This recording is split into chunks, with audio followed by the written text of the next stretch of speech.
मेरे प्रिय शिष्य, लोगों के बारे में सोचना ही छोड़ दो, चाहे वह अपने करीबी ही क्यों ना हो।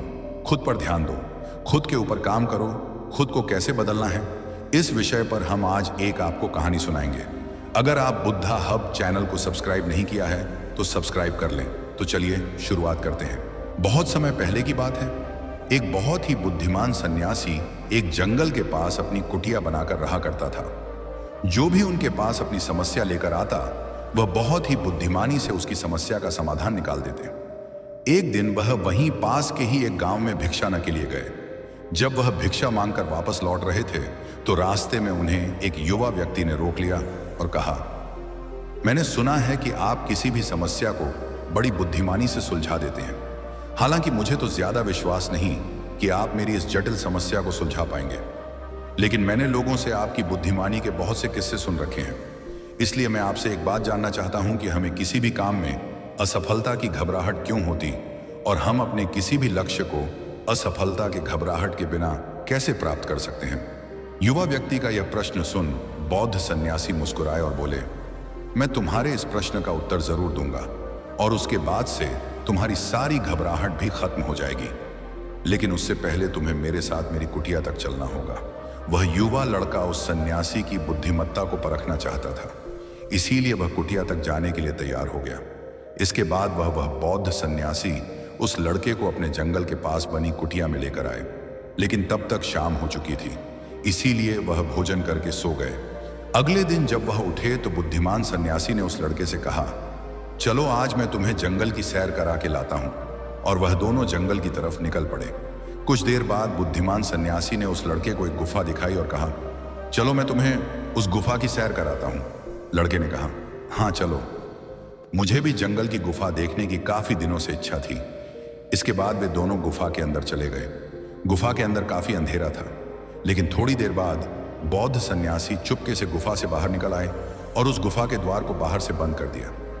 उस लड़के ने गुफा के भीतर से बहुत आवाज दी कि मुनिवर कहाँ हैं, आप कहाँ चले गए, मुझे जवाब क्यों नहीं दे रहे। लेकिन बहुत देर तक कोई जवाब न मिलने के बाद वह घबरा गया और घबरा कर गुफा के द्वार की तरफ भागा। जैसे ही वह गुफा की प्रवेश द्वार पर पहुंचा, वह हैरान रह गया। यह क्या, यहां तो किसी ने गुफा के द्वार को बाहर से बंद कर दिया है। अब मैं बाहर कैसे निकलूंगा। अब वह अकेले अकेले उस अंधेरी गुफा में काफी भयभीत और परेशान हो गया। वह सोचने लगा कि कहीं उस सन्यासी ने उसे मारने की योजना तो नहीं बनाई थी। अब वह गुफा में इधर उधर घूमकर बाहर निकलने का रास्ता ढूंढने लगा। वह गुफा में काफी देर तक इधर उधर भटकता रहा, लेकिन उसे बाहर निकलने का कोई रास्ता नहीं मिला। अब उसे जोरों की प्यास और भूख भी लग रही थी, इसीलिए वह शांत होकर एक जगह बैठ गया। तभी उसे एक सुरंग से सूर्य की रोशनी आती हुई दिखाई दी और उस रोशनी आने वाली सुरंग तक पहुंचना बहुत ही कठिन था, क्योंकि चारों तरफ बस अंधेरा ही अंधेरा था और वह सुरंग भी काफी ऊंचाई पर थी। पर फिर भी वह तुरंत उठा और अपनी सारी भूख प्यास को भूलकर अपना सारा ध्यान उस गुफा से बाहर निकलने पर लगा दिया। काफी मेहनत और प्रयास करने के बाद वह उस सूर्य की रोशनी आने वाली सुरंग तक पहुंच गया और कुछ दूर तक उस सुरंग में ही ऊपर चढ़ता गया। तभी अचानक उसे वह सन्यासी हाथ आगे बढ़ाता हुआ दिखाई दिया।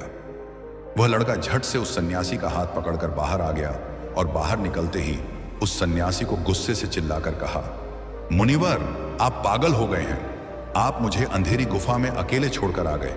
आपको पता है मैं कितना भयभीत हो गया था और मुझे कितने जोरों की प्यास लगी है। उस सन्यासी ने मुस्कुराते हुए उसे पानी दिया और कहा, अब मेरी बातों को ध्यान से सुनना। तुम इस गुफा के बाहर सिर्फ 2 कारणों की वजह से निकल पाए जिसने तुम्हें इस गुफा से बाहर निकलने के लिए मजबूर किया। पहला कारण क्योंकि तुम्हें जोरों की प्यास और भूख लगी थी, और दूसरा कारण तुम्हें वहां घुटन महसूस हो रही थी क्योंकि तुम्हें मित्रों और परिवार वालों के साथ रहने की आदत पड़ चुकी है। अब मैं तुम्हें 2 मुख्य कारण बताता हूं जिसकी वजह से तुम इस गुफा से बाहर निकल पाए। पहला कारण क्योंकि तुम्हारे साथ वहां यह कहने के लिए लोग नहीं थे कि इतने अंधेरे में इतनी ऊंचाई पर तुम उस सुरंग तक कैसे पहुंच पाओगे, ये तो असंभव है।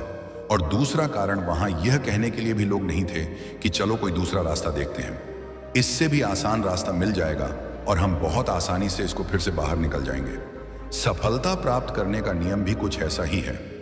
यह तो मैंने तुम्हें सफलता कैसे प्राप्त करी, इसकी एक छोटी सी दुनिया बनाकर दिखाई है और वास्तविक दुनिया इससे कहीं अधिक जटिल होती है।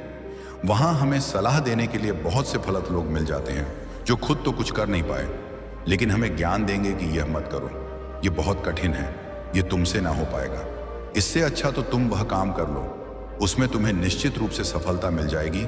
और ऐसे ही वह हमारे दिमाग को भटका कर चले जा और हमें खुद पर संदेह होने लगता है। सफलता ना मिलने का एक बड़ा कारण यह भी है कि सफलता प्राप्त करने की प्रक्रिया बहुत लंबी होती है। और यहाँ जब हमारा मन घंटों घंटों में बदल जाता है, तो फिर लक्ष्य प्राप्ति के महीनों और सालों के प्रयास में ही हमारा मन क्यों नहीं बदलेगा। हमारा मन बदल ही जाता है और हम उस रास्ते को छोड़कर अलग अलग राष्ट्रीय अपनाने लगते हैं। गौतम बुद्ध अक्सर अपने शिष्यों से कहा करते थे कि परेशानियां हमें तभी दिखती हैं जब हमारा ध्यान हमारे लक्ष्य पर नहीं होता। और यह बात 100% सही है। जैसे जब एक तीरंदाज तीर मारने वाला होता है तो वह अपनी एक आंख को बंद कर लेता है और दूसरी आंख से सिर्फ लक्ष्य को देखता है, तब जाकर वह अपने लक्ष्य को भेद पाता है। ठीक इसी प्रकार हमें सफलता का डर तभी लगता है जब हमारा ध्यान अपने लक्ष्य पर ना होकर रास्ते पर आने वाली कठिनाइयों पर होता है। तो तुम इस गुफा से बाहर इसीलिए निकल पाए क्योंकि तुम्हें गुफा के अंदर सुरंग से आने वाली रोशनी के अलावा और कुछ दिखाई नहीं पड़ रहा था। अगर उस गुफा के अंदर प्रकाश होता तो तुम वहां के बड़े बड़े गड्ढों और कीड़े मकोड़ों को देखकर डर जाते और वहीं भटकते रह जाते। इसीलिए अपना सारा ध्यान केवल अपने लक्ष्य पर टिकाए रखो और आसपास क्या हो रहा है, लोग क्या बोल रहे हैं, उस पर ध्यान देना बंद कर दो। तुम्हारे मित्र और रिश्तेदार क्या कर रहे हैं, उन्हें सफलता मिली कि नहीं, यह सब देखना बंद कर दो और केवल खुद के काम पर ध्यान दो। फिर देखना कि जब तुम्हारा समय आएगा तो लोग खड़े होकर तुम्हारे लिए तालियां बजाएंगे। और इतना कहकर वह बुद्धिमान सन्यासी मौन हो गए। उस युवा लड़के ने कहा, मुनिवर, आपने तो आज मेरी आंखें ही खोल दी। आपने कही हर एक बात में ही मुझे बुद्धिमानी नजर आई। आप सच में बहुत बुद्धिमान हैं, इसीलिए सभी आपको बुद्धिमानी का लोहा मानते हैं। मैं आपको वचन देता हूं कि आज से मैं मेरे मन को कभी भी असफलता के डर से नहीं सताऊंगी। मैं अपना पूरा ध्यान सिर्फ अपने काम पर लगाऊंगा और जल्दी ही एक सफल व्यक्ति बनकर दिखाऊंगा। इतना कहकर उस लड़के ने बुद्धिमान सन्यासी का धन्यवाद किया और वापस अपने गांव चला गया। तो दोस्तों, चलिए इसके बाद की इससे भी अच्छी कहानी की शुरुआत करते हैं। पुराने समय की बात है, नगर में रहने वाला सबल नाम का एक लड़का अपनी जिंदगी से बहुत निराश था। उसकी निराशा का कारण यह था कि वह अब तक कुछ भी नहीं कर रहा था। उसके माँ बाप उसे ताने मारते कि तेरे सारे मित्र कुछ ना कुछ कर रहे हैं, लेकिन तू अभी भी घर में ही बैठा हुआ है। मित्रों के बीच भी अक्सर उसका मजाक ही बनता। वह कहीं जाता तो लोग उससे पूछते कि क्या कर रहे हो। उसे यह बताने में बड़ी शर्म आती कि अभी वह कुछ भी नहीं कर रहा। धीरे धीरे उसने रिश्तेदारों के यहाँ जाना और लोगों से मिलना जुलना कम कर दिया। वह ज्यादातर समय अपने घर में ही बैठा रहता। वह अकेले में रोता, भगवान को कोसता और अपनी किस्मत को दोष देता। अब उसे अपनी जिंदगी बोझ सी लगने लगी थी। कभी कभी वह सोचता कि जब वे कुछ करने के लायक ही नहीं हैं, तो फिर उसके जिंदा रहने का भी क्या फायदा, उसे तो मर जाना चाहिए। एक दिन वह अपने नगर की एक सड़क से गुजर रहा था।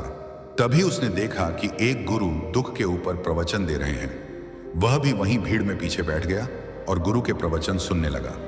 गुरु बोल रहे थे कि दुख एक गुरु की भांति होता है जो हमें जीवन की सच्चाई दिखाता है और हमें सही से जीवन जीने का तरीका सिखाता है। आप चाहे तो अपने दुख रूपी गुरु से जीवन जीना भी सीख सकते हैं और चाहे तो उस दुख में डूबकर बैठकर रो भी सकते हैं। सबल भी गुरु की यह सारी बातें ध्यान से सुन रहा था, लेकिन उसे गुरु की यह बात सही नहीं लगी। उसने खड़े होकर कहा, दुख कुछ भी सिखा कर नहीं जाता, सिर्फ पीड़ा देकर जाता है। दुख की पीड़ा अनंत होती है। ऐसा लगता है इसके बाद कुछ भी नहीं होने वाला, कुछ भी नहीं मिलने वाला। मृत्यु भी उसके सामने छोटी लगने लगती है। गुरु ने कहा, आखिर क्या दुख है? तुम्हें सबल ने अपना सारा दुख गुरु के समक्ष कह सुनाया और पूछा, क्या आपके पास मेरे इस दुख का कोई समाधान है? गुरु मुस्कुराए और बोले, जिस दिन तुम्हारे पास सच्चा दुख आए उसी दिन मेरे पास लौट कर आना, मैं तुम्हारे दुख का समाधान अवश्य करूंगा। इतना कहकर गुरु वहां से चले गए। सफल ने सोचा, क्या मेरा दुख सच्चा नहीं है? क्या जिस दुख से मैं गुजर रहा हूं वह झूठा है? कोई भी मेरे दुख को नहीं समझ सकता। जब माँ बाप नहीं समझ पाई तो गुरु क्या समझेंगे? अपने दुखों से परेशान होकर सफल ने एक निर्णय लिया कि अब वह कुछ करके दिखाएगा। उसने एक छोटा सा व्यापार शुरू किया, लेकिन उसमें उसे सफलता नहीं मिल रही थी। पर उसके घर वाले खुश थे कि वह कुछ तो प्रयास कर रहा है। वह अपने व्यापार में जुटा रहा और उसे धीरे धीरे सफलता भी मिलने लगी। फिर उसने रफ्तार पकड़ ली और सिर्फ 3 साल के अंदर ही वह एक बड़ा व्यापारी बन गया। अब सबल के चारों तरफ ऐसे बहुत से लोग थे जो उसकी चिंता करते थे, उसे पसंद करते थे, उसके काम की प्रशंसा करते थे। अब उसके घर वाले भी उसकी प्रशंसा करते नहीं थकते थे। दिन प्रतिदिन उसके मित्रों की संख्या बढ़ती जा रही थी। अब वह अपनी जिंदगी से बहुत ही खुश था। उसके कुछ मित्रों ने उसे सलाह दी कि जब तुम बड़े व्यापारी बनकर इतने खुश हो तो सोचो कि अगर तुम इस नगर के, इस राज्य के सबसे बड़े व्यापारी बन जाओ तो तुम्हारे पास कितना सुख होगा, कितने लोग तुमसे जुड़ना चाहेंगे, तुम्हारा कितना नाम फैले, स्वयं राजा भी तुमसे मित्रता करना चाहेंगे और जरूर पड़ने पर तुमसे ही धन उधार लेंगे। मित्रों की यह बात सल के मन में घर कर गई। अब उसने और भी धन कमाने का प्रयास शुरू कर दिया, लेकिन उसे यह सब कुछ बहुत ही जल्दी चाहिए था। वह यह सब कुछ प्राप्त करने में अपना ज्यादा समय बर्बाद नहीं करना चाहता था। इसीलिए उसने ऐसे भी कार्य करने शुरू कर दिए जो उचित नहीं थे। उसने बड़ी मात्रा में अपने मित्रों से धन उधार लेना शुरू कर दिया। ज्यादा मुनाफा कमाने के लालच में अपने सामान में मिलावट करने लगा। उसने दूसरे व्यापारियों के खिलाफ षड्यंत्र भी रचे, उन्हें डराया, धमकाया। जैसा जैसा उसके मित्र उससे कहते गए वह वहीं करता गया। वही इन तरीकों से ज्यादा धन तो कमा रहा था, लेकिन अब उसके जीवन में सुकून ही रह गया था। उसके मन की शांति गायब हो गई थी। उसे रातों में नींद नहीं आती थी। वह किसी उधेड़बन में लगा रहता था। सुख सदन की सारी वस्तुएं होने के बाद भी उसे किसी में सुख नहीं मिल रहा था। एक दिन सफल अपनी गाड़ी में सवार होकर कहीं जा रहा था। तभी रास्ते में उसे गुरु का आश्रम दिखा। वह रुक गया। वह गुरु के पास जाकर बोला, गुरुदेव, आपने कहा था कि जब तुम्हारे जीवन में सच्चा दुख आए तब मेरे पास आना। अब मैं बहुत दुखी हूं। मेरे रातों की नींद गायब हो गई है। मुझे कहीं सुकून नहीं मिल रहा इस तरीके से। सबल ने अपनी सारी समस्या गुरु के सामने कह सुनाई। गुरु ने कहा, जब तुम मुझसे पहली बार मिले थे तब भी तुम किसी दुख में थे। तुमने उस दुख से क्या सीखा? सबल ने कहा, मैंने सीखा कि सिर्फ सोचने और चिंता करने से कुछ नहीं होता। अपनी सोच को सच करने के लिए कर्म करना पड़ता है और सिर्फ कर्म करने से भी कुछ नहीं होता। अपने कर्म को अंतिम पड़ाव तक ले जाना भी आवश्यक होता है। चाहे रास्ते में कितनी ही मुश्किलें आए, मन कितना ही निराश हो, कितना ही लगे कि अब आगे कुछ भी नहीं होने वाला, तब भी यह मानकर चलो कि मैं जो भी कर रहा हूं उसमें सफल अवश्य होऊंगा। लोग सिर्फ सफल व्यक्ति को ही सम्मान देते हैं, फिर चाहे कोई कितना ही अच्छा क्यों ना हो, वह लोगों की नजरों में बोझ ही होता है। यह सब सुन गुरु मुस्कुराए और बोले, यह असली दुख नहीं है। जब तुम्हारे जीवन में असली दुख आए तब मेरे पास आना, मैं उसका समाधान अवश्य करूंगा। सबल ने जाते समय गुरु को सोने के सिक्कों से भरा एक घड़ा भेंट किया। घड़ा देखकर गुरु ने कहा, यह मेरे किसी काम का नहीं, इसे उस पेड़ के नीचे गड्ढा खोदकर दफना दो। सबल ने गुरु के कहे अनुसार घड़े को पेड़ के नीचे दफना दिया और वहां से चला गया। कुछ दिनों तक तो व्यापार अच्छी तरक्की कर रहा था, लेकिन गलत व्यापार की वजह से ही धीरे धीरे उस व्यापार में घाटा होने लगा। उसकी सारी धन संपदा धीरे धीरे खत्म होने लगी और एक दिन ऐसा आया जब उसके पास कुछ भी नहीं बचा और वह कर्जे से भर चुका था। लेकिन वह निश्चिंत था क्योंकि उसने सारा कर्ज अपने मित्रों से ही लिया था। वह सोचता था कि उसके मित्र बुरे समय में उसका साथ देंगे, लेकिन ऐसा कुछ भी नहीं हुआ। बुरा समय आते ही मित्रों ने ही सबसे पहले अपना उधार मांगना शुरू किया और उधार वापस ना करने पर जान से मारने की धमकी भी दी। उसके शुभ चिंतक, उसे चाहने वाले सब उससे दूर हो गए। उसके वह मित्र जो उसके साथ मौज मस्ती किया करते थे अब उससे दूर भागने लगे। उसके परिवार वाले उसे उसकी गलतियां और कमियां गिनाने लगे। उसकी सारी संपत्ति नीलाम हो गई और उसके पास कुछ भी नहीं बचा। उसने अपने पिता से सहायता मांगी तो पिता ने कहा, मेरे पास ये थोड़ी सी ही संपत्ति है, अगर मैं यह भी तुम्हें दे दूंगा तो तुम्हारी मां को कहां रखूंगा? यह संपत्ति ही हमारा आखिरी सहारा है। सबल के भीतर बहुत गहरा दुख था। उसके आसपास ऐसा कोई भी नहीं था जो उसके दुख को समझ सके, उसे संभाल सके। लोगों से मिले इस धोखे और विश्वासघात की वजह से ही वह अंदर तक टूट गया। उसे लगने लगा, अब जीने का क्या मतलब, अब तो मृत्यु ही एकमात्र सहारा है। वह आत्महत्या करने एक पहाड़ी की तरफ जा रहा था कि तभी उसे याद आया, गुरु ने कहा था जब तुम्हारे जीवन में असली दुख आए तब मेरे पास आना। सबल गुरु के पास गया और अपना सारा दुख का सुनाया। वह आंखों में आंसू भरकर बोला, मेरे इस दुख का समाधान कीजिए। गुरुदेव, गुरु ने कहा, जब तुम्हारे जीवन में असली दुख आए तब मेरे पास आना, मैं उसका समाधान अवश्य करूंगा। सबल ने कहा, अभी जो मेरे जीवन में घट रहा है वह दुख नहीं है। आखिर असली दुख होता क्या है? गुरुदेव गुरु ने कहा, सबसे पहले तुम यह बताओ कि तुमने अपने इस दुख से क्या सीखा।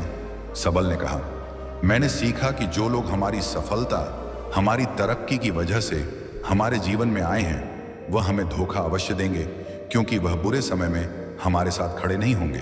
वह केवल अच्छे समय में हमारा फायदा उठाएंगे और बुरे समय में छोड़कर चले जाएंगे। भरोसा केवल उन्हीं लोगों पर करना चाहिए जो हमारे बुरे समय में, असफलता के समय में हमारे साथ खड़े रहते हैं। लेकिन ऐसे लोग बहुत ही कम होते हैं, पर जिसके पास होते हैं उन्हें उनकी कद्र करनी चाहिए, उनका अपमान नहीं करना चाहिए।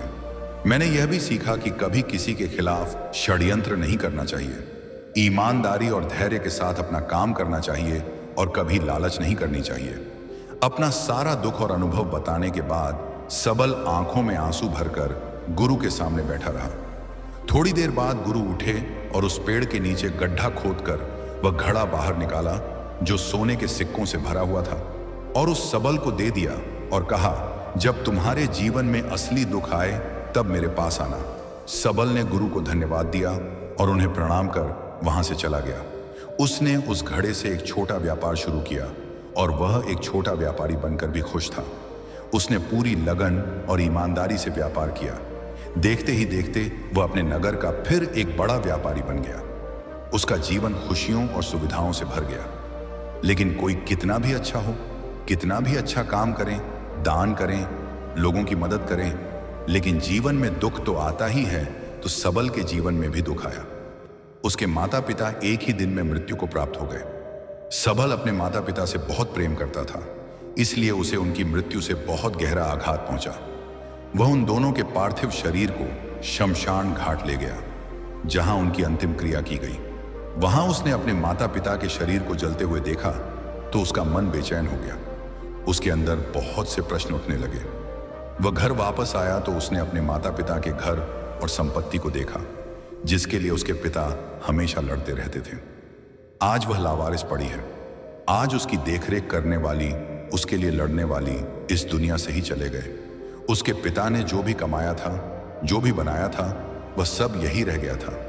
एक दिन पहले तक किसी से भी अपनी संपत्ति के लिए लड़ जाने वाले उसके पिता आज खुद इस दुनिया से अलविदा हो गए थे। उसका मन इसी तरह के अनेक विचारों के बवंडर में फंसा हुआ था। उसे अंदर से अकेलापन और डर महसूस हो रहा था। उसे कुछ खालीपन सा महसूस हो रहा था। उसे लग रहा था कुछ तो है जिसे वह समझ नहीं पा रहा। इसीलिए वह गुरु के पास गया। उसे देखते ही गुरु ने कहा, क्या जीवन में कोई दुख है? सबल ने कहा, वैसे तो जीवन में कोई दुख नहीं है गुरुदेव, सब सुख है, सब अच्छा चल रहा है।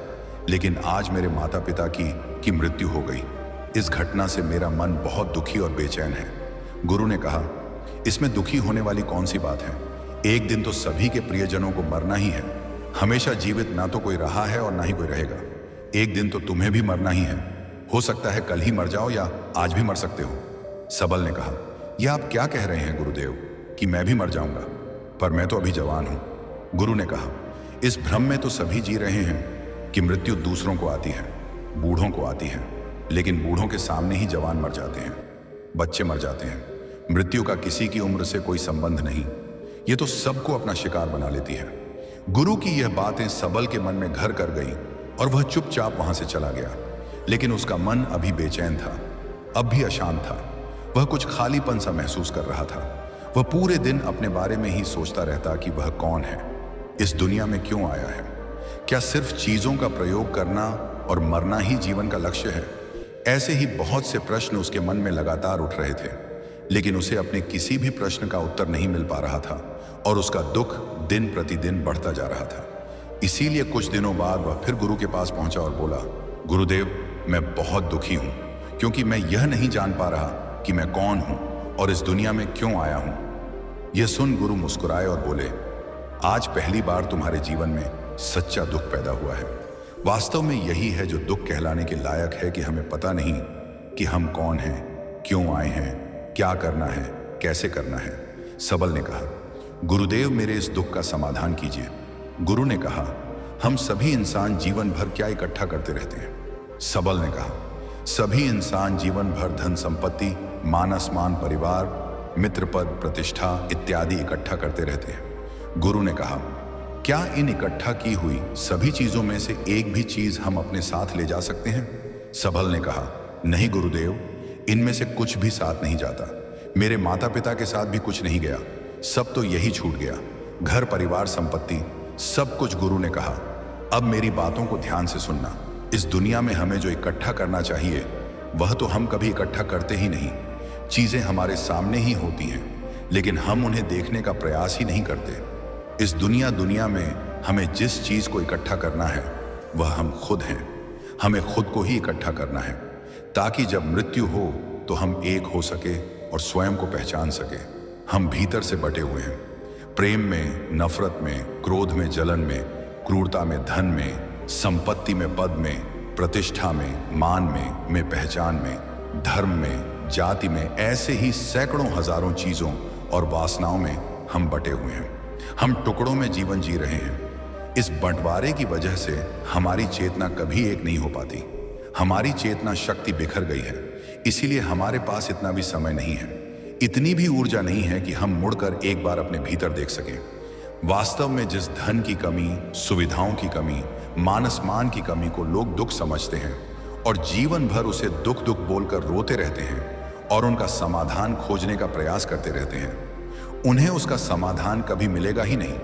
क्योंकि जिन्हें लोग दुख कहते हैं वह असली दुख है ही नहीं। वह तो सिर्फ इंसान की चाहत है, उसकी इच्छा है जिसकी पूर्ति कभी नहीं की जा सकती। इसीलिए यहां व्यक्ति को ऐसे दुखों का कभी समाधान मिला ही नहीं।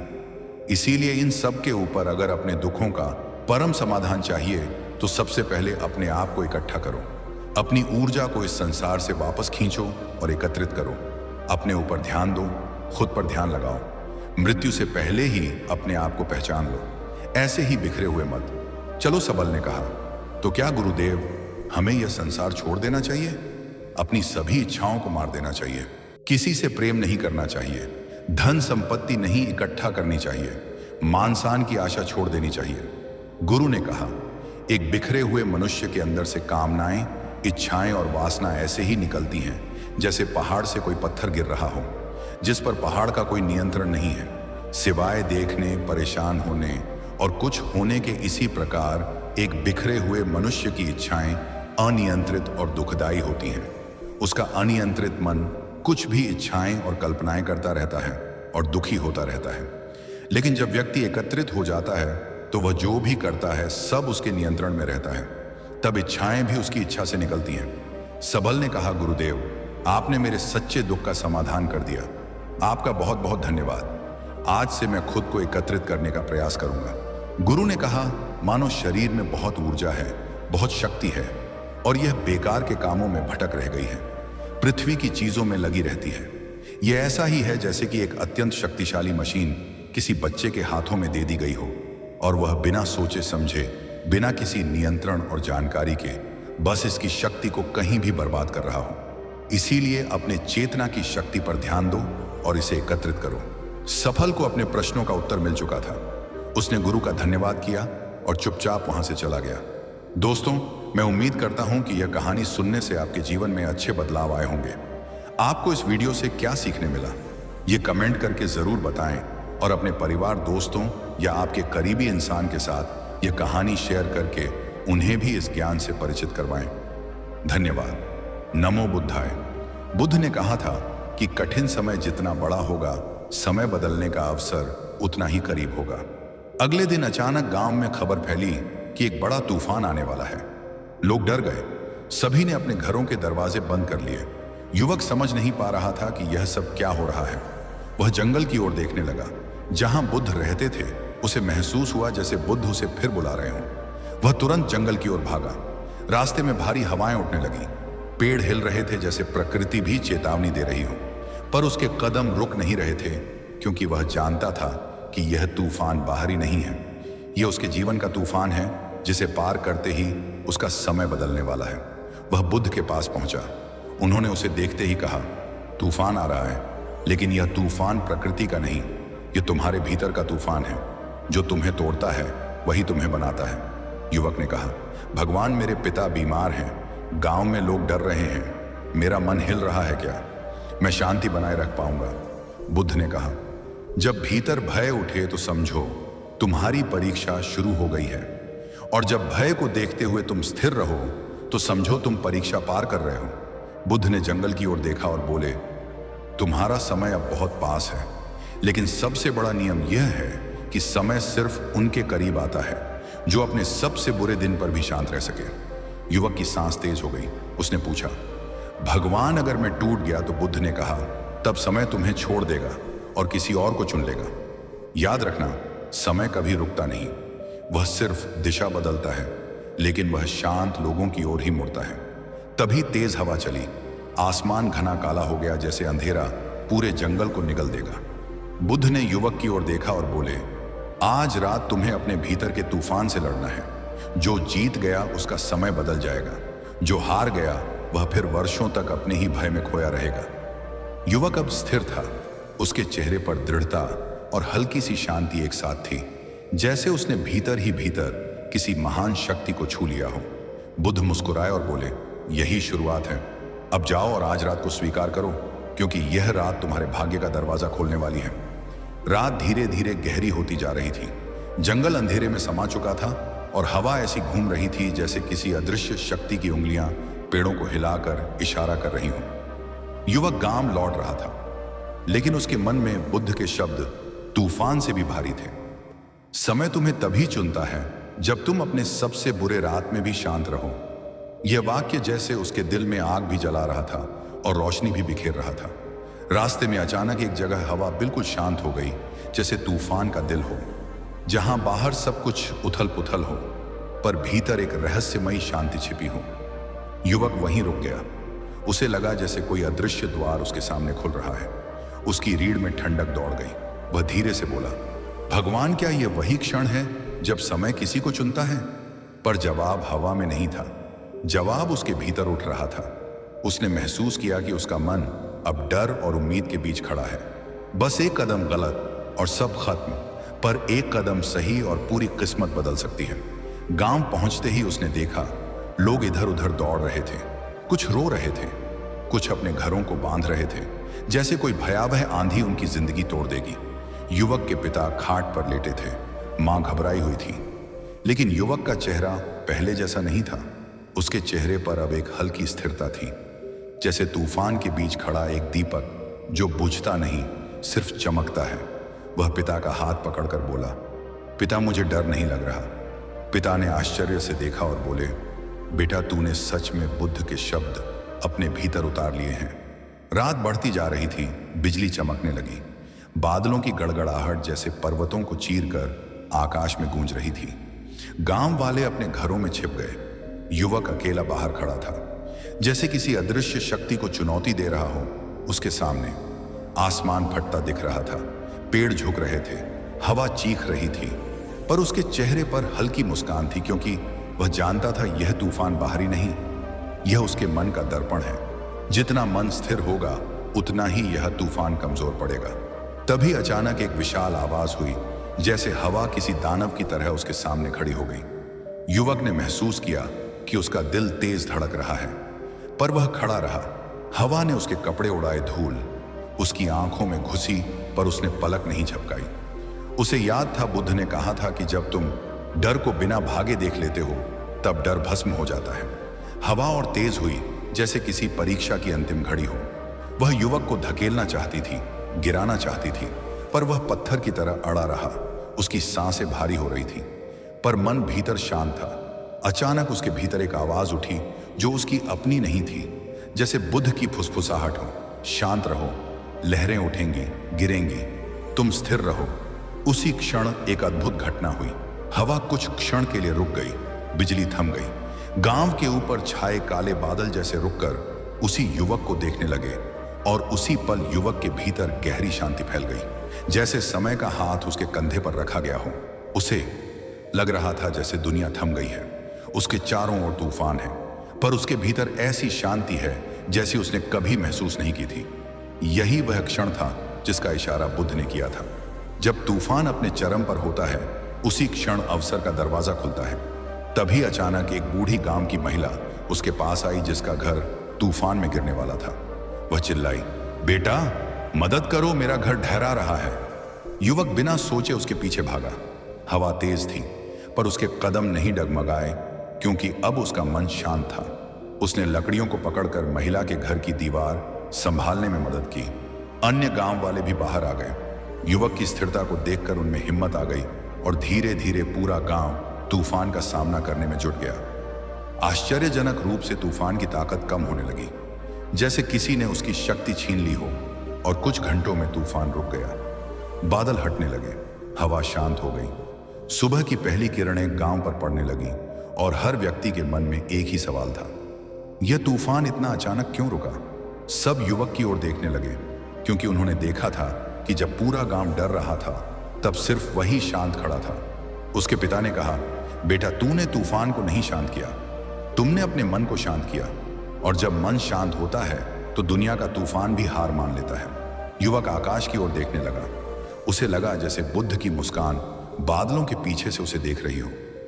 वह जान गया था कि यह रात उसके जीवन की सबसे बड़ी परीक्षा थी, और अब उसके भीतर एक अजीब विश्वास जन्म ले चुका था कि जब मन स्थिर होता है तभी समय उसका हाथ पकड़ता है।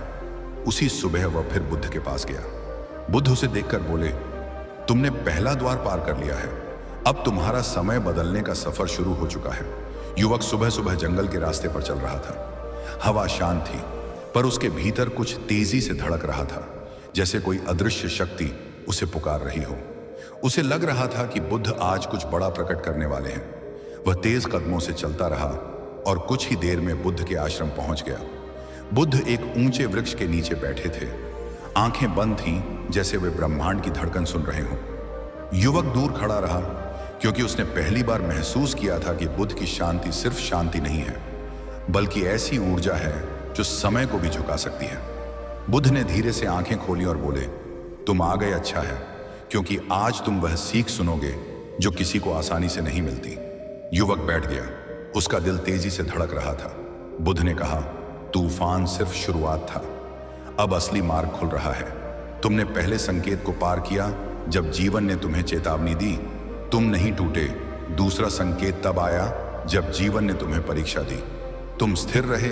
और अब तीसरा संकेत आने वाला है, जिसे लोग बहुत कम पहचान पाते हैं। यह संकेत तुम्हारी नीयत ही बदल देता है। युवक ने पूछा, भगवान यह तीसरा संकेत क्या है? बुद्ध ने उसकी ओर देखकर बोले, जब समय तुम्हें किसी अदृश्य दिशा में खींचने लगे, जहां ना कोई रास्ता हो ना कोई कारण हो, फिर भी तुम्हें अंदर से बुलाहट महसूस हो, वही तीसरे संकेत की शुरुआत है। युवक ने यह सुनकर अपने भीतर उठती उस अनजानी आवाज को याद किया जो पिछले कुछ दिनों से उसे जंगल की तरफ खींच रही थी। वह चौंका और बोला, भगवान मुझे सच में ऐसा लगता है जैसे कोई मुझे बुला रहा है। बुद्ध मुस्कुराए और बोले, यह बुलाहट बाहर की नहीं है, यह बुलाहट तुम्हारे भाग्य की है। जब भाग्य तुम्हें पुकारता है तब पूरे ब्रह्मांड की ऊर्जा तुम्हारे चारों ओर बदलने लगती है। पेड़ अलग तरह से हिलते हैं, हवा अलग तरह से चलती है। कुछ लोग तुम्हारी जिंदगी से दूर हो जाते हैं और कुछ नए लोग अचानक आ जाते हैं, क्योंकि समय तुम्हें नई दिशा में ले जाता है। व्यक्ति वहीं रहता है लेकिन रास्ता बदल जाता है। युवक ध्यान से सुन रहा था। बुद्ध आगे बोले, लेकिन याद रखना, इस बुलाहट के साथ दो रास्ते खुलते हैं, एक रास्ता आराम का, दूसरा रास्ता परिवर्तन का। आराम वाला रास्ता आसान है, लेकिन वह तुम्हें कमजोर बना देगा, पर परिवर्तन वाला रास्ता कठिन है, लेकिन वह तुम्हें महान बना देगा। और समय हमेशा उन लोगों को चुनता है जो कठिन रास्ते पर चलते हैं। युवक ने पूछा, भगवान मैं कैसे जानूं कि मैं सही दिशा में जा रहा हूं? बुद्ध ने पास पड़ी सूखी पत्ती उठाई और हवा में उड़ा दी। पत्ती इधर उधर डोलती हुई गिर गई। बुद्ध बोले, अगर तुम्हारा मन पत्ती की तरह दूसरों की बातों, भावनाओं, डर और असुरक्षाओं से डोलता रहता है तो समझो कि तुम गलत दिशा में हो। लेकिन अगर तुम्हारा मन तूफान में भी स्थिर रहे तो समझो तुम सही मार्ग पर हो। युवक गहरी सांस लेकर बोला, भगवान मैं कोशिश कर रहा हूं, पर कई बार मेरे भीतर सवाल उठते हैं। बुद्ध ने कहा, सवाल उठना कमजोरी नहीं है, सवाल उठना जागृति है। लेकिन यदि सवाल तुम्हें तोड़ दें तो वे जहर हैं, और यदि सवाल तुम्हें समझने पर मजबूर करें तो वे अमृत हैं। उसके बाद बुद्ध उठे और युवक को एक गुफा की ओर ले गए। गुफा बिल्कुल अंधेरी थी। अंदर कहीं से हल्की ध्वनि आ रही थी, जैसे किसी गहरे रहस्य की सांसें हों। बुद्ध बोले, यह गुफा तुम्हारा भविष्य है। बाहर से यह अंधेरी लगती है, पर अंदर एक प्रकाश छिपा है जो सिर्फ साहसी लोगों को मिलता है। हर इंसान का जीवन इसी गुफा की तरह है। बाहर डर लगता है, लेकिन अंदर रोशनी है। युवक ने गुफा में झांकने की कोशिश की, पर भीतर ऐसा अंधेरा था जैसे समय ने सब कुछ निगल दिया हो। बुद्ध बोले, आज तुम इस गुफा में जाओगे, पर अकेले, क्योंकि समय की तीसरी परीक्षा में कोई किसी का साथ नहीं देता। यहाँ ना शिक्षक साथ होते हैं, ना परिवार, ना समाज। यहाँ तुम और तुम्हारा मन आमने सामने होते हैं। युवक के भीतर डर की हल्की लहर उठी, लेकिन उसी समय उसे तूफान की रात याद आई, जब वह अकेला तूफान के सामने खड़ा रहा, और उसी क्षण उसे महसूस हुआ कि वह यह भी कर सकता है। वह बोला, भगवान, मैं तैयार हूं। बुद्ध बोले, जब तुम अंदर जाओगे तो तुम्हें 3 आवाजें सुनाई देंगी। पहली आवाज तुम्हारे डर की होगी, जो कहेगी वापस लौट जाओ। दूसरी आवाज तुम्हारे अतीत की होगी, जो तुम्हें रोकने आएगी। और तीसरी आवाज तुम्हारे भाग्य की होगी, जो तुम्हें आगे बढ़ने कहेगी। तुम्हें सिर्फ तीसरी आवाज पहचाननी है। युवक ने हिम्मत से कदम बढ़ाए और गुफा के अंदर चला गया। अंदर बिल्कुल सन्नाटा था, जैसे अंधेरा जीवित हो और उसे देख रहा हो। उसने गहरी सांस ली, तभी उसे पहली आवाज सुनाई दी, लौट जाओ, तुम तैयार नहीं हो। उसका दिल धड़क उठा, पर वह रुका नहीं। कुछ और कदम बढ़ाए, तब दूसरी आवाज आई, तुम अतीत की गलतियों से भरे मन को नियंत्रित करना मतलब उसे दबाना नहीं। मन को नियंत्रित करना मतलब उसे दिशा देना। बुद्ध ने कहा था, मन को मजबूर मत करो, मन को समझाओ, मन को दबाओ मत, मन को देखो। बुद्ध कहते थे, जिस दिन तुम मन को पकड़ लेते हो, उसी दिन समस्याएं कमजोर हो जाती हैं, क्योंकि समस्या बड़ी नहीं होती, मन उसे बड़ा कर देता है। और मन उसे बड़ा क्यों करता है? क्योंकि मन को दिशा नहीं मिली होती।